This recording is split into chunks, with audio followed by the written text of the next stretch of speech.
regalong ito, Mm. galing ito sa pamilya ko. Kasi mamahalin. Ito, tingnan mo. Ang cheap, ano? Siguro galing to sa inyo. Regalo ng pamilya mo. Ano bang akala mo sa partido namin? Mahilig magbigay ng chip at saka sirain.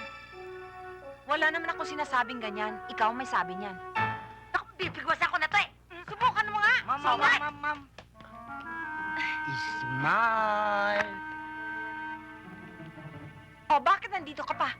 Ma'am, maniningil lang ho sana. Professional fee. Romeo, Oh, bayaran mo nga itong photographer. yes, love, no problem. Ma'am. Thank you ho. Sana naman magkasunod na kayong dalawa. Alang-alang sa mga bata. Wala eh. Alam mo, dapat ang una nating apo, kamukha ko. Babae. Para Bala eh. Siguro mas maganda kung lalaki yung unang anak nila. Hindi.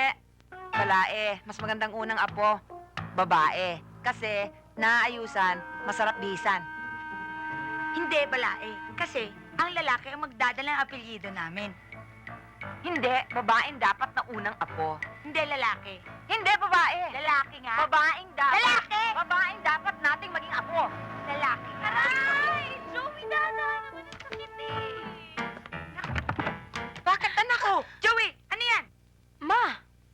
Ano nangyari? Bakit? Akala kasi namin eh. O, sige. Maiwan muna namin kayo. Ituloy nyo na yung gagawin nyo.